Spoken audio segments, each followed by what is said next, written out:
In 1972, Contin, which is a controlled drug release system, was developed, and in 1984 its extended release formulation of morphine, MS Contin, was also released. This was a very effective drug, but the profitability waned after generic substitutes started to lower the market price rapidly. Purdue needed something new. This came in 1995 when the FDA was given for its extended release formulation of oxycodone, brand named OxyContin, and this was officially launched in 1996. OxyContin is an opioid, and opioids are a class of drugs naturally found in the opium poppy plant, and they work on the brain to produce a variety of effects, including the relief of pain. When taken orally, it has roughly 1.5 times the effect of morphine. Now, the approval of OxyContin is considered the .0 trigger for the current wave of opioid addiction and abuse that has swept America and other parts of the world and continues right up to the current day. To say that Purdue's sales efforts were aggressive is an understatement. Here, in one memo from the 25th of January 1999 to the sales team, reps are told their bonuses will be calculated in a way that makes the incentive for selling OxyContin much greater than for selling MS Contin. Your priority is to sell OxyContin, the memo said, pointing out the specific pain conditions to emphasize and sell for. It's concluded, finally, continue to highlight the advantages of OxyContin, specifically for use in the elderly. Look at this sales conference meeting from the 1990s.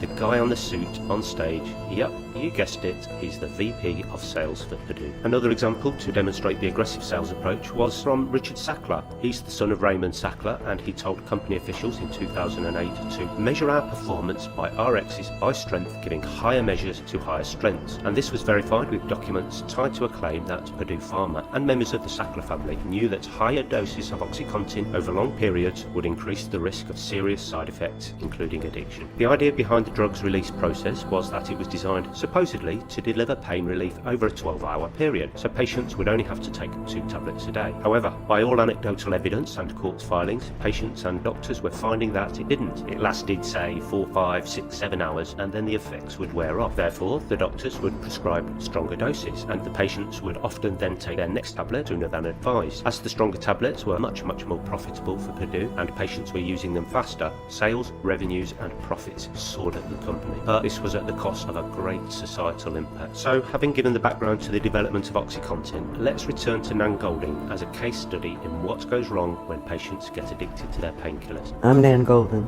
I started OxyContin in 2014.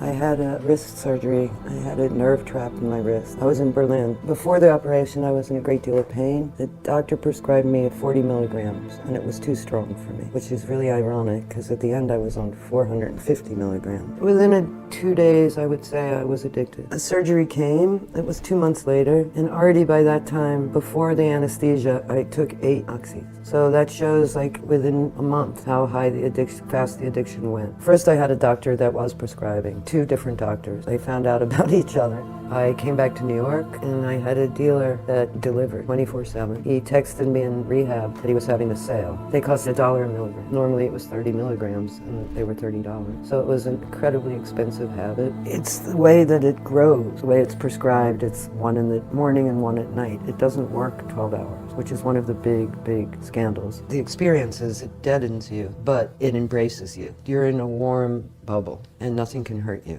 and all your anxiety is gone. That's the beginning. That's what's so seductive about opiates. I was snorting 450 milligrams a day. It was a full-time job. It's all I did. The rate of relapse is 91%. That's how hard it is to stay clean, and it's much harder without the kind of relapse prevention programs and the kind of support that people need to get. Nan went on not just to target the Sackler family name at the Louvre, but at institutions across America too, most of which have since dropped or curtailed their Sackler connections. In New York City this weekend, protesters flooded the Guggenheim Museum.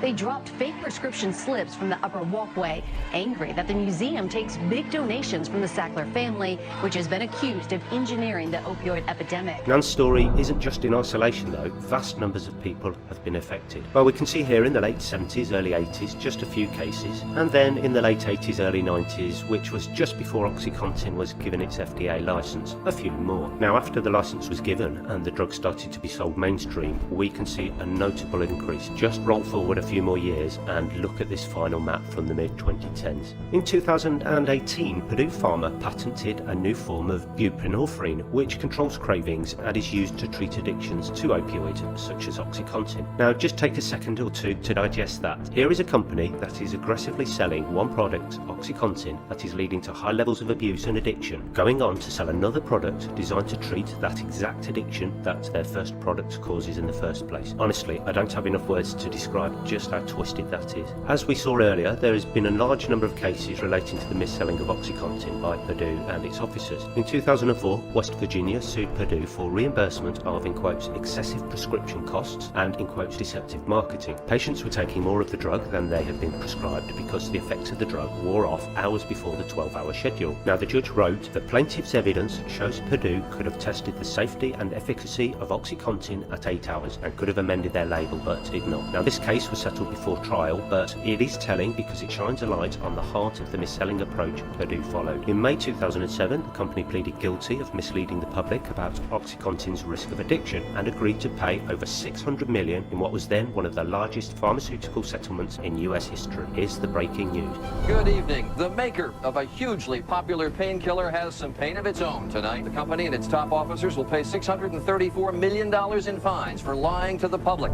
The company's president at the time, Michael Friedman, top lawyer Howard R. Udell, and former chief medical officer Paul D. Goldenheim pleaded guilty as individuals to misbranding charges, criminal violation, and agreed to pay a total of $34.5 million between them in fines. In addition, they were charged with a felony and sentenced to 400 hours of community service in drug treatment programs. Well, you might be surprised that until now we've not heard too much of the Sackler family in the court cases, and part of the reason for this was that they and Purdue settled time and time again with the condition that the court documents remained sealed. However, all this was about to change when in May 2018, 6 states, Florida, Nevada, North Carolina, North Dakota, Tennessee and Texas, filed lawsuits charging deceptive marketing practices, adding to 16 previously filed lawsuits by other US states and Puerto Rico. By January 2019, 36 states were suing Purdue Pharma. Massachusetts Attorney General states in the lawsuit that 8 members of the Sackler family are, in quotes, personally responsible for the deception. They micromanage a deceptive sales campaign. The reason that the Sackler family and their name couldn't be avoided in these cases is in part due to the continuing publicity that the likes of Nan Goldin were creating, such as this demonstration.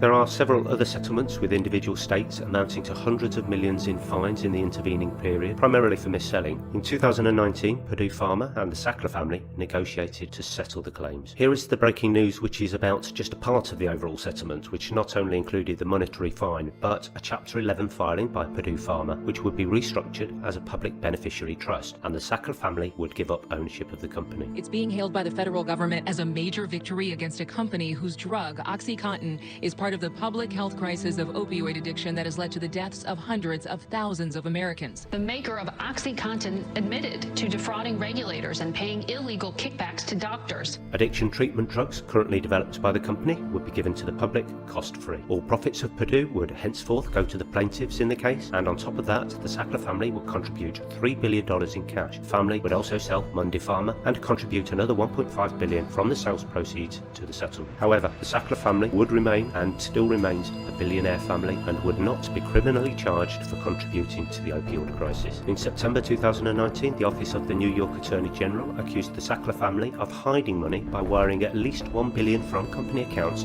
to personal accounts overseas. So, while negotiating the claims and during an audit to help with the process transfer to the public trust, Alex Partners, who are the auditors, found that the Sackler family withdrew $10.7 billion from Purdue after the family began to receive legal scrutiny. The DOJ think that they may have taken the money to avoid giving it to creditors. Well, perhaps it's just one big coincidence or an accident that $10.7 billion went their way. You would think at this point, with overwhelming evidence of the harm that their product had done and was continuing to do in America, that the Sackler family would start to take some responsibility for their actions in creating the epidemic. Well, you'd be wrong. Here's Richard Sackler responding to questions in deposition, a video that the Sackler family fought very hard not to get into the public arena. How much money has Purdue-Frederick or Purdue Pharma made off the sale of OxyContin? I don't know. I don't know. I don't know the answer. I don't know. I don't know. but I just don't know. He's not really demonstrating charisma, is he? Let's take a look at Kathy Sackler appearing in court. Now, she was another hands-on officer of the company, and when she wasn't in such hot water, she was very keen to portray her key role in the OxyContin development. In one email, even claiming that the whole idea originated with her. Let's take a look at her accepting responsibility in court. I have tried to figure out, is there anything that I could have done differently, knowing what I knew then, not what I know now? And I have to say, there's nothing that I can find that I would have done differently. Unbelievable, isn't it? Not a single grain of contrition shown. Well, you might think that it's just in these rare glimpses of the family we see in court that this avoidance of responsibility is shown. Nope, that's not the case. Do you know they've actually set up a website, judgeforyourselves.info, that aims to show every piece of evidence that could put them in a good light. In simple terms, their website would be better off called nothingtodowithus.com. You might be wondering why the family didn't buy the website judgeforyourselves.com and instead went for the .info domain. John Oliver and the HBO team, who have commented on the whole OxyContin and Sackler saga in an attempt to give the big FU to them, did. And if you go to that website, as well as being able to see all of those depositions and emails that the Sackler family wanted to hide, you get this introduction. Hi, it's me, the real Richard Sackler. Welcome to the premier source of information on the Sackler family that's combined on the internet. It's called judgeforyourselves.com. But you gotta get the .com.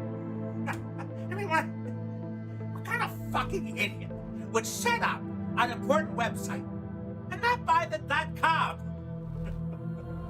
I don't know. Anyway, if you want the truth, you've come to the right place. So click around, okay? Get a sense of what my terrible family has done. And, maybe we'll throw in some makeup tidbits. I don't know, maybe how to make a great pesto chicken. Anyway, there's some great buttons that you press around, and you'll get there somehow. Anyway, best of luck to you, all right? Bye-bye.